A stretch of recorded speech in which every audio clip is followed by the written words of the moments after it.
Aloha mai kākou. My name is Kai Hoshijo, and this is one of our captains. Aloha, I'm Mark Ellis.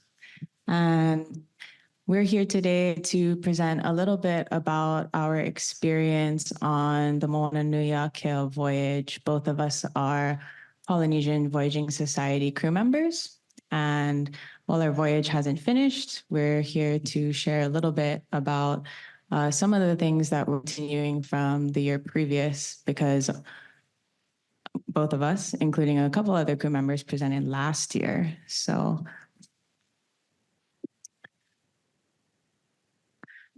just as a background and an introduction, the Polynesian Voyaging Society mission is we're founded on a legacy of Pacific Ocean exploration, and the Polynesian Voyaging Society seeks to perpetuate the art and science of traditional Polynesian voyaging and the spirit of exploration through experimental educational programs that inspire students and their communities to respect and care for themselves, each other, and their natural and cultural environments. And so how do we do this? We're a voyaging society. And so these are our two voyaging canoes. You may have heard of them before. Hokula'a, which is on the left, and Hikeanalia, which is on the right. And these two voyaging canoes are our classrooms and our places that we take care of. These voyaging canoes have gone hundreds of thousands of miles across the Pacific, around the world in 2014 to 2017.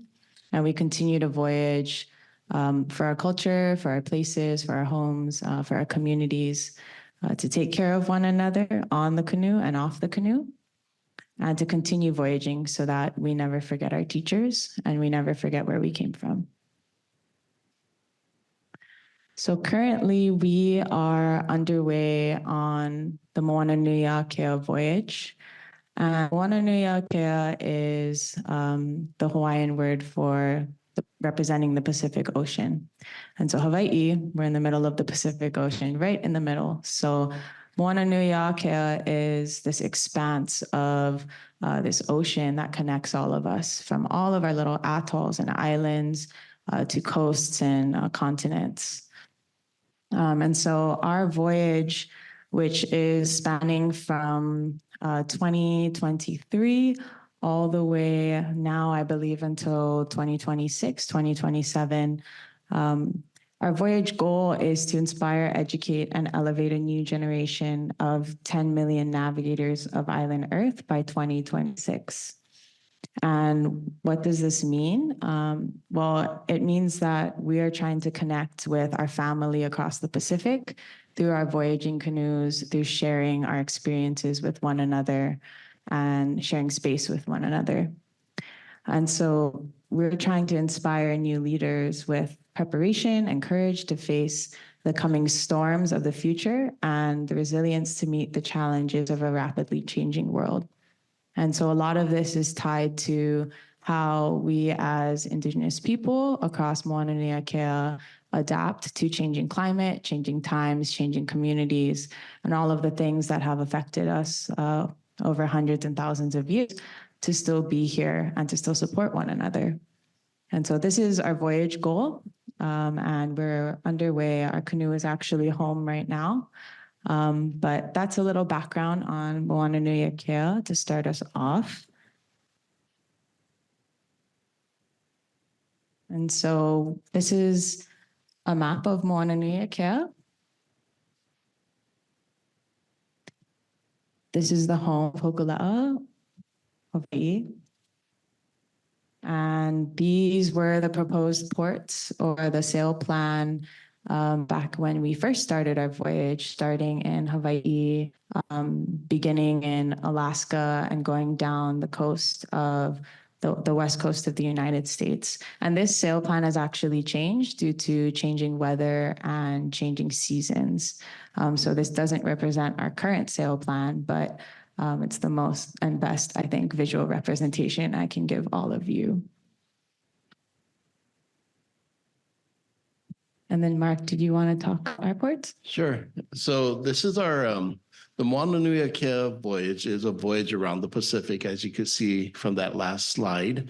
These were the proposed ports as we started, but due to the wildfires in Maui and also the changing climate that we're experiencing, leadership decided that we would bring the canoe home to Hawaii after California. So we started up in Yakutat, Alaska, Southeast Alaska, made our way down through Southeast Alaska, then into British Columbia. From that point, we went to Washington State and to Oregon, and then California. And then at that time, we then came back to Hawaii. The number one value on the canoe is carrying. And so how can we continue to voyage when our family and friends and our community is hurting here back home? So we are true to our values of caring and aloha, and it's decided to bring the canoe home. We'll be here for several months. We'll be heading to Maui to be with the community there. And then following being with the community, we'll go around the state of Hawaii to be with the greater community of Hawaii. And then from there, we'll start venturing back into the Pacific. We'll go down to Tahiti. We'll also go and make our way up through the Pacific to Aotearoa. And then from there, New Zealand. And then from there, we'll go to Micronesia. And then from Micronesia, go into Asia. Taiwan, you see there, and then also into Japan. And then from Japan, we're going to ship the canoes from Japan back to California, and we'll finish up that Central America, South America into the Pacific, and then come home.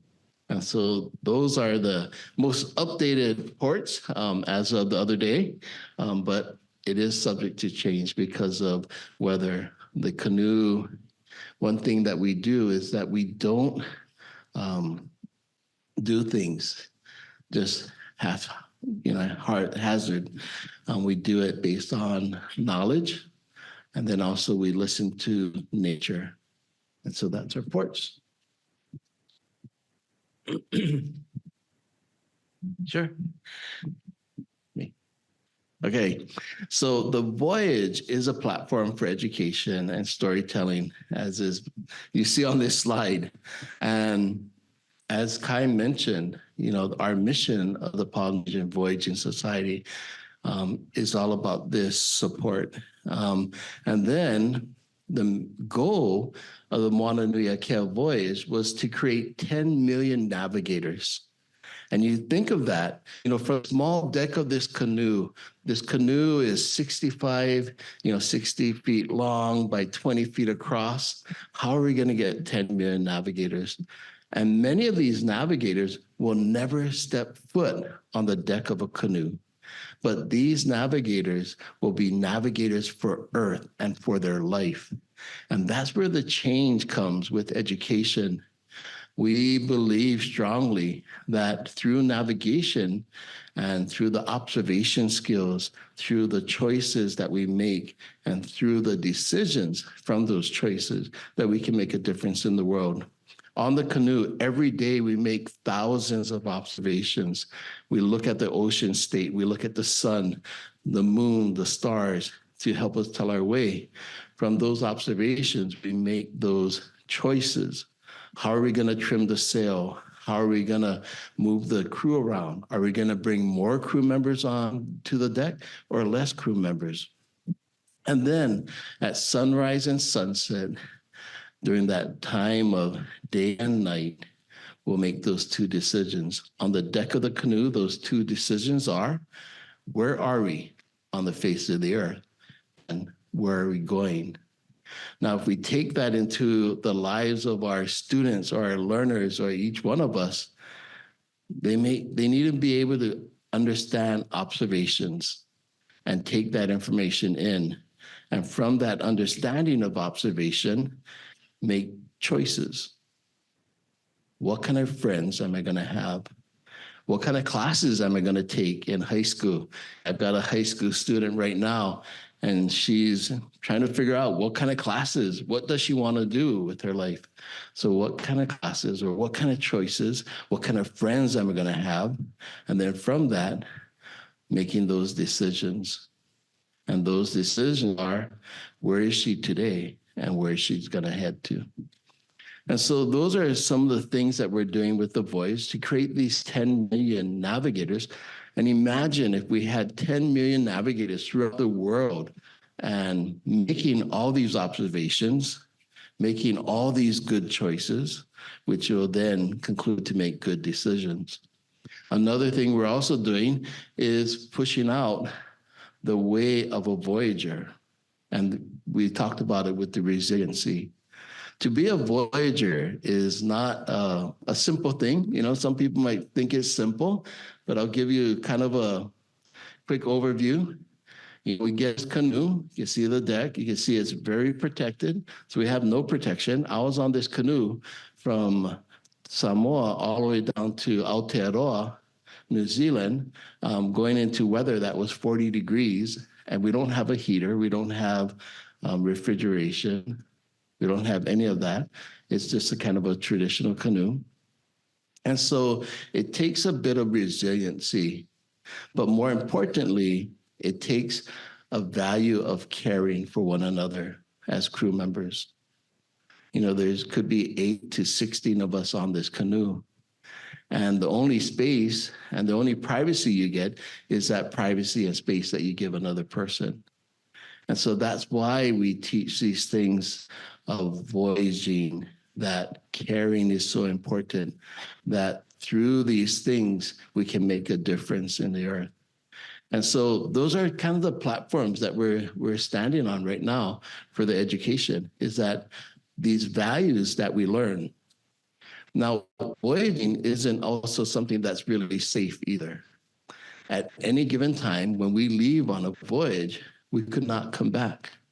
You know, people think of Hawaii. We're in the middle of the Pacific, and we came here to Hawaii on these canoes, right? Our people came here on these canoes. And we acknowledge our superior navigators and our captains and our crew members that came here thousands of years ago. But what about those thousands of captains and navigators and crew members that never made it? You know, when we voyage for them as well. When we voyage, we prepare ourselves for the storms. And that's what we're going to do with education. Okay, I talked too much. We'll have Kai swap us over. That was beautiful. And I think the best way to put it, Captain. So, a little bit about both of us. We're both going to now go through some of our experiences on the legs of the beginning of the Moananuiākea Voyage that Captain Mark had talked about in Southeast Alaska and down to British Columbia and through the West Coast. So I already introduced my name, but I come from New Valley on Oahu Island. So I come from this island. I'm a PVS volunteer and crew member, and my day job, I work for the Maunalua Fish Pond Heritage Center, which is a Hawaiian fish pond organization based where I'm from, in the bay that I'm from, a very small organization. But we take care of 2 fish pond sites, Hawaiian fish pond sites. And so aquaculture, Native Hawaiian aquaculture. And I also work in project management with the Hawaii Coral Reef Initiative out of UH Mānoa. And what I'm going to talk to you about is one leg that I did in 2023, leg 3 of the voyage from Juneau to Ketchikan. And actually, Captain Mark was the captain on this voyage. But maybe I can give a crew, like a younger generation crew member perspective of how this voyage went through 5 major ports in Southeast Alaska. So we started in Juneau, and we made our way to Angoon, which was the 2nd port, Cake, the 3rd port, Petersburg, which I learned was Sikwan. I might have mispronounced that, and then on our way to Wrangell, and finally ending in Ketchikan. And so this was one leg of the voyage. So all parts of the voyage have different legs. So there's like leg 1, leg 2, leg 3, and there's different crews for each voyage. So I was just one part of this kind of string of ports throughout the area.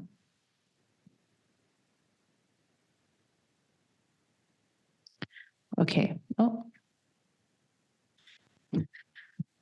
So we first started in Juneau, and we had 2 crews prior to flying into Juneau. And we had a beautiful ceremony with the people of this land, Tlingit and Haida people. And we also, it was very important to me as a younger crew member to see the amount of ohana wa'a that were in this place. And when I mean ohana wa'a, I mean our family of the canoes. And because we had a very large ceremony and gathering to start the Moananuiākea Voyage, there were a lot of our family members, both from Alaska, but also from Hawaiʻi and across the Pacific here. And so you can see in that upper corner picture, just like a handful of them. But that type of energy around the canoes, especially for some of the younger crew members, really helped us to learn about the support systems that Captain Mark was talking about, and how the relationships and the friendships are why the canoe is there and why we're there. And so Juneau was our first port that we stopped in, and we had a crew change. But it was an important way to start because of how impactful and powerful that the gathering of people created this space. So this was our first port, and it was very cold. So adjusting to this is a whole nother thing, and really respecting, the weather there coming from Hawaii, respecting and observing, okay, what's happening with the weather, what's happening with the planning processes.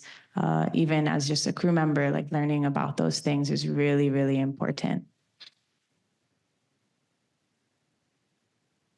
So our next 2 stops were in Angoon and Cake, and these are 2 small native towns or villages that are a little bit southeast of Juneau. And so we headed south on our way down to Angoon first. And we had a unexpected delay in Angoon that ended up being just a beautiful time to share with the community there. And what that looked like was spending a lot of time with the families that have known our canoes all the way back to when Hawaiʻi, one of our sister canoes, went to Alaska. And so many, many decades ago. And so some of these families that remember the canoe coming in, and so we got to spend time with their grandchildren, and this is like a very family-oriented space.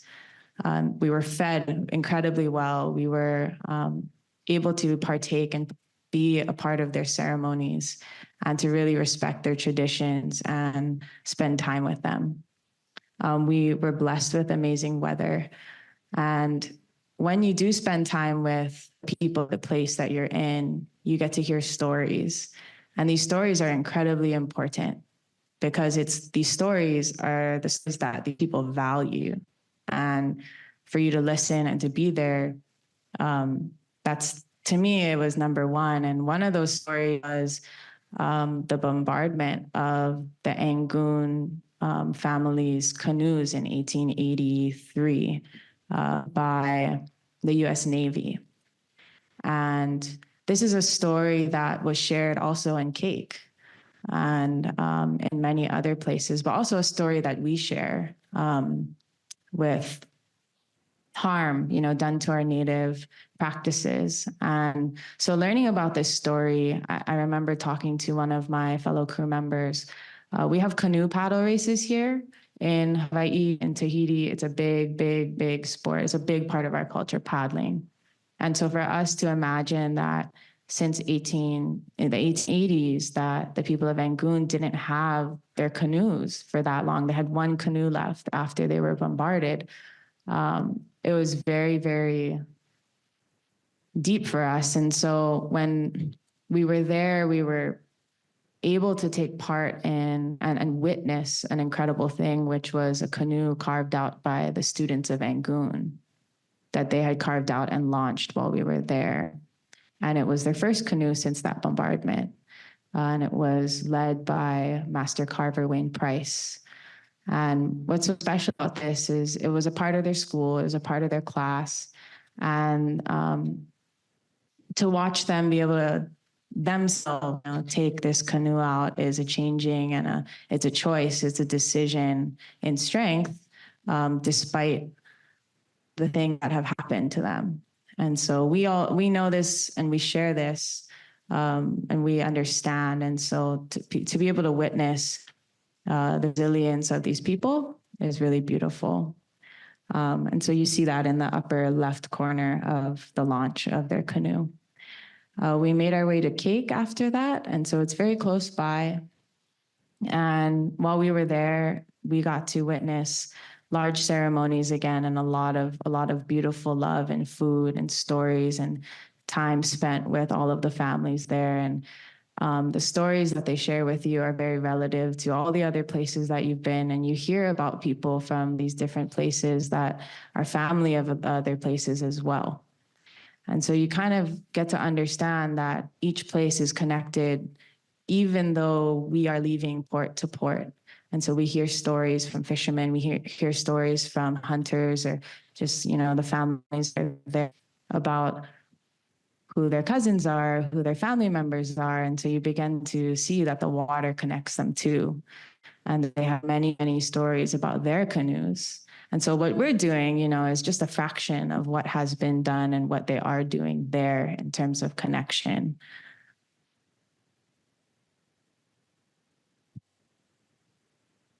So our next two ports were Siquan in Petersburg and Wrangell.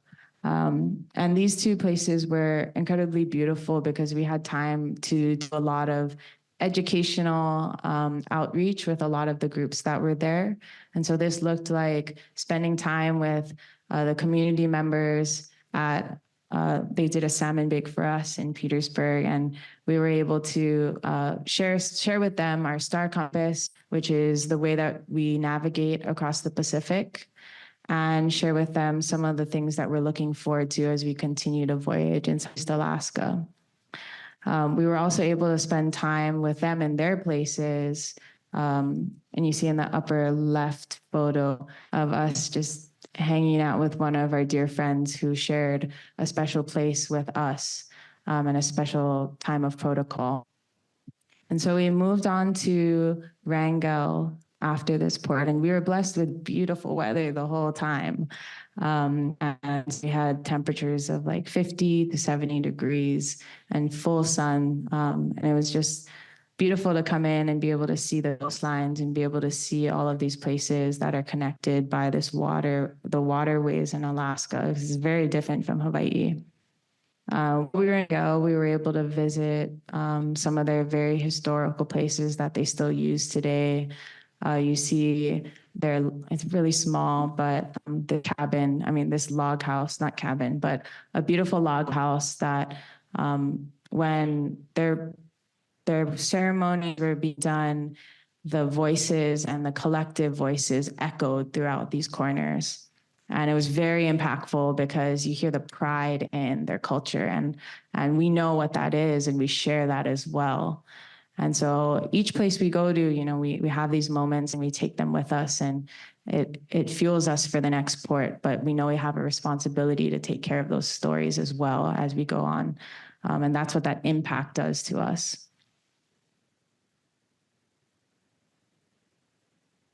And so this was our final port on leg 3, Ketchikan. And as we came to the end of this voyage, it was an amazing time, spent under beautiful crew members, beautiful places, beautiful people. And Captain Mark was really like the leadership in that way, creating like a beautiful environment. And we're coming in, we were able to open sail. And this is just one of the photos that we have. And you can tell, I think, by these photos that we were all very happy to be with one another on the canoe. And those relationships stick, after. And that's a choice, for those relationships to stick with one another. And that canoe, all the lashings, everything binds us together. So this was our final port, and I guess I'll stop talking so much, but for me, it was really important to be able to experience the canoe genealogy that is embedded in Alaska, because originally our hulls and the logs that were given to us to make the hulls for Hawaiʻi Loa, one of our sister canoes, came from Southeast Alaska. And so as a young crew member who is just starting and just learning, to be able to understand where we come from, our canoes have come from through friendships, through relationships that have lasted for this long. It's a study of how do we maintain those relationships?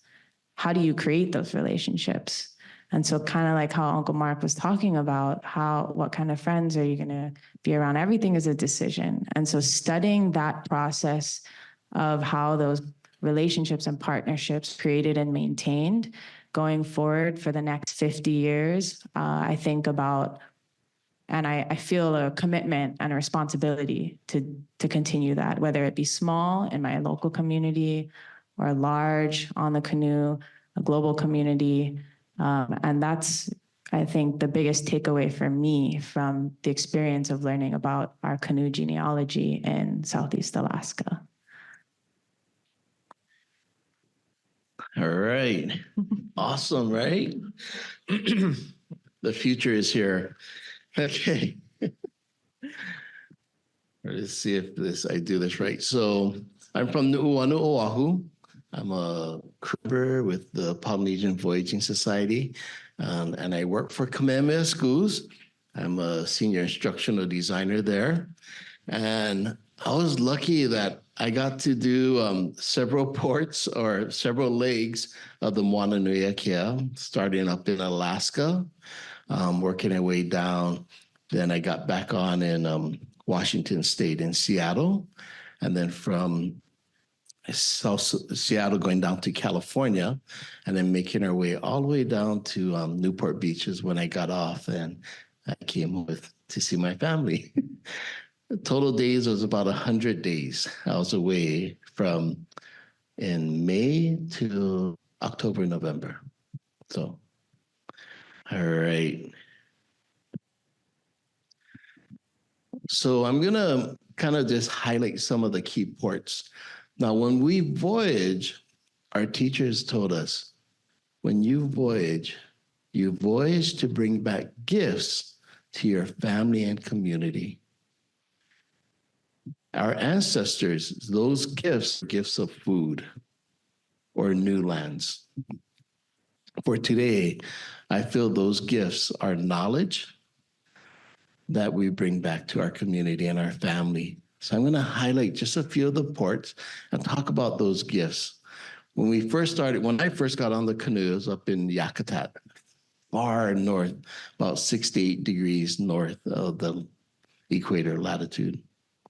And in Yakutat is a small fishing village, and they fed us and fed us and fed us with about 75% of their food coming from their land. Where we came from Hawaiʻi, where probably about 80 or 90% of our food that you guys are eating today and that we eat here come from outside the state.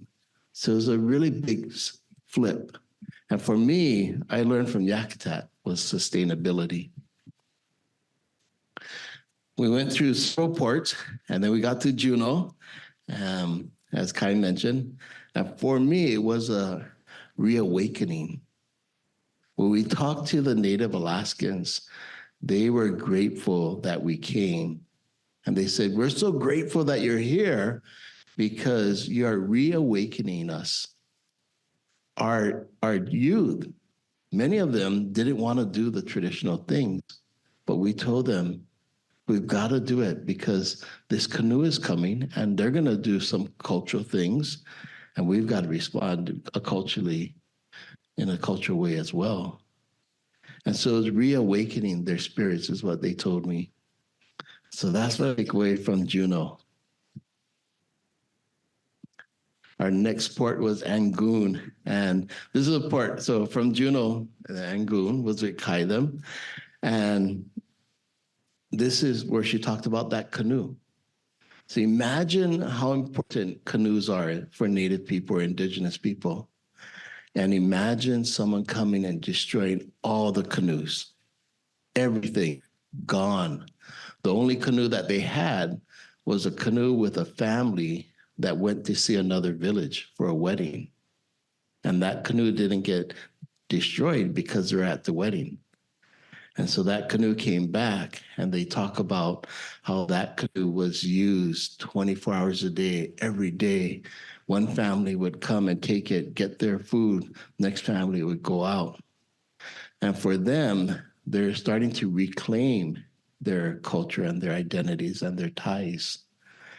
And the youth, I can't say the name of the canoe in Tlingit, but in English, it's Unity is the name of the canoe, and the youth named it. Jump fast forward all the way down to Washington State, and so Tacoma.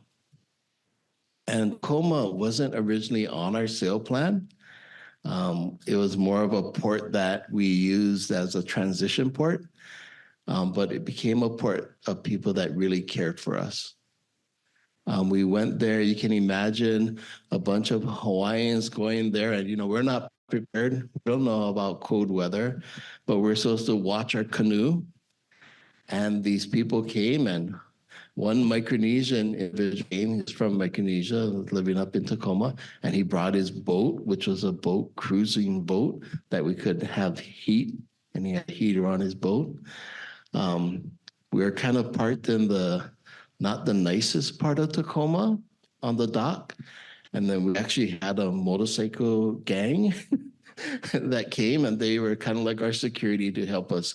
And so Tacoma, for me, is all about caring, because they really cared for us and protected us and the canoe. So Eureka was love. I learned the importance of love. If you look in the big picture, or you look at all the pictures, and there's like an island off in the distance and that coastline. And the native people of Eureka, they talk about a massacre that happened there. And it happened on that island. And their people were killed. The island was taken away. And then just recently, the island was given back to them. On that island, there are families that raised their children there in the last 50 years. And people are like, aren't you guys going to kick them off? Take back your land. And their response from the chiefs was, we know how it feels to be kicked off our land that we raised our family. So we're not going to kick them off, but we're going to love them too. And so for me, Eureka is all about love. Next port that I want to highlight is Morro Bay. And there's this rock that when you come into it in Morro Bay. And all along this coast, it was really challenging because of the weather and the fog rolling in during that time of year. And we got in, and an elder came up to us and said, I've got to tell you guys a story. And this story was about this creature that was eating the humans. And we're like, what? Tell us this kind of story. We're new to this area. We don't want people, And so he told us about this story. And the story goes that they came to this rock. And that rock, if you can see it right in front of the canoe, the rock is what gives them the strength. They went there and they got their strength. And so he told us, I know you guys are going to be fearful, but remember the rock, and it'll give you your strength. When we left Morro Bay, I had to make it around the coast, and we went around the point, and this point was called Point Conception, the California coast, and that's the roughest and most dangerous point on that California coast. And we were socked in with fog. Like we didn't see from here to the back of the auditorium. That's how it was really bad. And we reminded the story to the crew. Remember the rock. That's going to be our strength. We just got to have that faith in us, and we got to believe. And then the last port I want to talk about is the greater Los Angeles area. And this was a movement. What I learned is a movement. And so all along the way, we always made presentations in places like auditoriums like this, also at Patagonia. And this voyage is starting to become a movement. And this movement of 10 million navigators, this movement of impact, of how and what we will do to voyage for Earth. And that's what I started seeing as I started up in Yakutat, Alaska, population 600 people during the summer, even smaller during the winter, coming down to, this was in Santa Monica, where we had about 300 people at Patagonia. Going down to one of the colleges, where we had a couple hundred people show up, to Marina del Rey, one of the biggest marinas in California, where we had thousands of people show up. And it became that movement. So those are the gifts that I brought back from Voyage. And those are the gifts that I want to share with you guys. And I hope you guys take those gifts and use them as inspiration in life.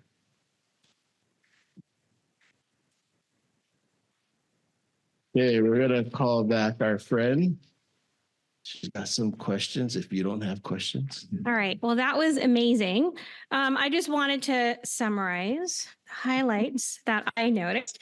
And so the importance that I noticed from the presentation is the importance of observation, honoring spaces, sharing stories, and noticing the gifts of knowledge received at each port. And throughout your presentation, it was clear that you valued the connections made among crew members, as well as the interactions between the Indigenous communities, as you learned Indigenous knowledge, history, and practices at each port. Thank you for sharing all of that with us. They're so busy, and so we really, really appreciate you being here with us. So the first question I have is, what was a cultural or educational highlight from a recent voyage?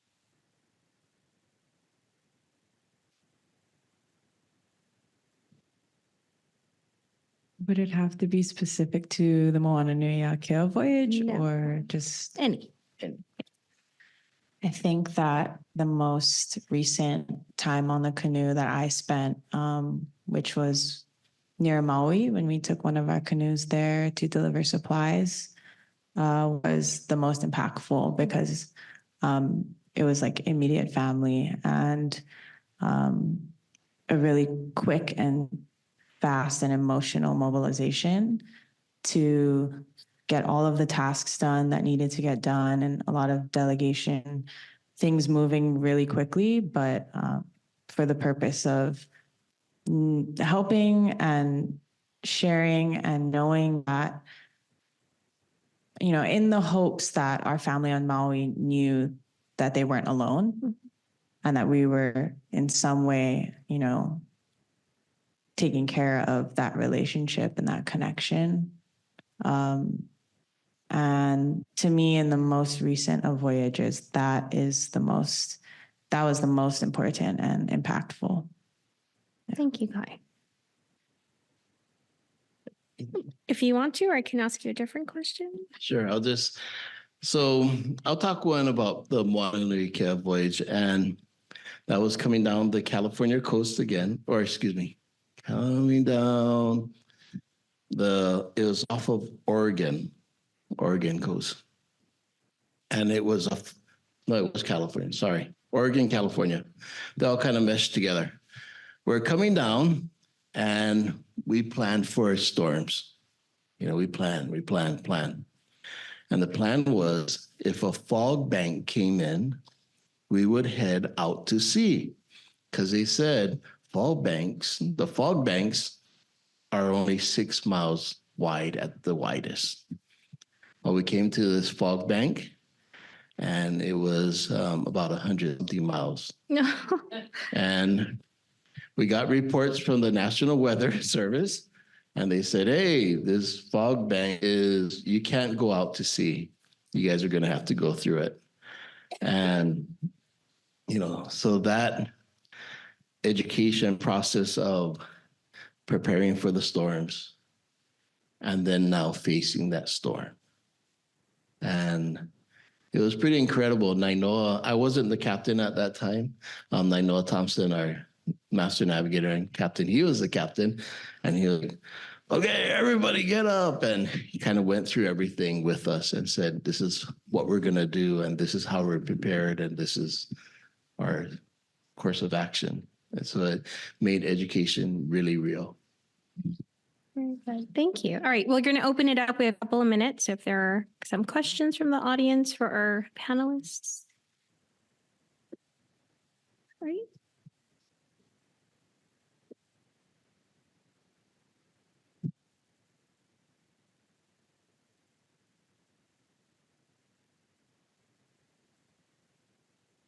Well, thank you for your presentations. Must have been very extraordinary experience to go through the voyage for many days. I was wondering, I was guessing that there must have been so many people involved in this voyage, not only the crew, maybe hosting communities must have been involved, and organizers, and hosting communities may be doing fundraising for you to feed you. And it's a whole process. And I was wondering to Ms. Hoshijo, you may have gone through lots of local protocols, cultural protocols, before landing, after landing, and also leaving the place. I'd like to know what kind of experience you had in terms of learning about protocols, traditional protocols. Your description was, to me, I like to know more details. And also to, sorry, I forgot your name, Mr. Mark Ellis. Ms. Hoshijo mentioned something about the involvement of Haida and Tlingit in Juneau, but that's not territory of Haida and Tlingit. So they must have come from Canada, like Haida from Queen Charlotte's, and Tlingit maybe really southern part of California and British Columbia. So I was wondering if you go through Canada, in case, because your presentation kind of skipped Canada part, BC coast. And so I was wondering what kind of places you visited and what was the impression about Canadian places. Because Canadian people also have tribal journey, and they have established since 1980s, reestablished their tribal journey. And so I was wondering if you have some experience about Canada. So I didn't do any of the legs in Canada, but we did visit Haida Gwaii, and we also went into various parts of British Columbia. And so I can't really speak to my experience there, but we did spend a lot of time in those places. All the way from Juneau down to Ketchikan, it was shared with us by the people there and the tribes there that they were Tlingit and Haida all throughout those areas as the people from that area. And so the protocols that we went through were slightly different from place to place. And I don't feel super well-versed in really sharing what those specific differences were, because I was only there for a little bit, right?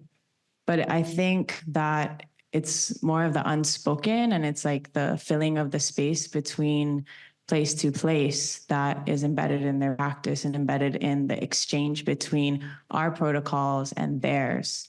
And the consistent thing is the respect, right? So that exchange of asking for permission. So one of the things that was consistent was when our canoes came into port, we were asked to communicate, who are we, where are we from, and what is our purpose for coming there and spending time there. And that was consistent throughout every single port. And once we shared with them what we were there for, and if they accepted us to be there, then we were allowed to go through our protocols, and then they answered back. And so it's a calling out and then an answering, and then even allowing us to do our own protocol, which looks like various oli and mele chants and songs that we train for and prepare for before we go to these places. And then after this calling is, these exchanges happen, then we are allowed to go onto land and to greet one another. And they're allowed to come on the canoe, so vice versa. I don't know if that answers all of it, but yeah. Good. Very good. Thank you, Kai. All right. I think that is our time. Oh, actually, we have 2 more minutes. No, sorry. We are over time. I keep trying to steal extra minutes for all of you, but it's not working because they're watching me. So thank you all for being here. Thank you to our panelists. You folks did a great job.